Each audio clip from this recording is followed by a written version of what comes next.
Praise lord. దేవుని నామాన్ని మహిమ గాక. మరొకసారి కలిస్తే భాగ్యాన్ని దేవాదేవుడు మనకు అందించినందుకు దేవుడికి వందనాలు చెల్లిస్తూ వాక్య భావనకు వెళ్దాం. ఈ దినం ముందు మనం తెలుసుకోబోతున్న విషయం ఏమిటంటే, అనేకులకు ఉన్న ప్రశ్న ఏమిటంటే, యేసు ప్రభువుల వారు ఒక్కరు ప్రాణదానం చేయడం ద్వారా అందరికీ పాప క్షమాపణ ఎలా కలుగుతుంది అని అనేక మందికి సమాధానం కావాలని ఆశపడుతూ ఉంటారు, ప్రశ్న కలిగి ఉంటారు.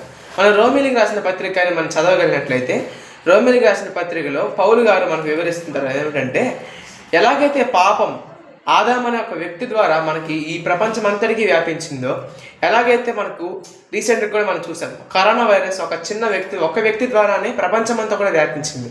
అలాగే ఎలాగైతే యేసు ప్రభువుల వారు వచ్చి భూమి మీద మన కోసం ప్రాణం పెట్టారో, ఆయన ఒక్కరి వలన మాత్రమే మనందరికి కూడా పాప క్షమాపణ కాదు.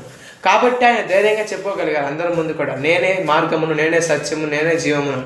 కాబట్టి ఆయన మాత్రమే మార్గం. ఆయన తప్ప ప్రపంచంలో ఏ మార్గం కూడా లేదు పరలోక రాజ్యాన్ని చేరుకోవడానికి. ప్రతి ఒక్కరికి కూడా సమస్య కూడా ఇదే, ఆయన ఒక్కడే ఇలా దేవుడు అవుతాడు అని ప్రశ్నిస్తూ ఉంటారు. ఎలాగైతే పాపం ఒక్క వ్యక్తి ద్వారా వచ్చిందో, రోగం ఎలాగైతే ఒక వ్యక్తి ద్వారా వచ్చిందో, అలాగే పాప క్షమాపణ కూడా ఒక వ్యక్తి ద్వారా ఈ భూలోకం అంతటికీ వచ్చింది.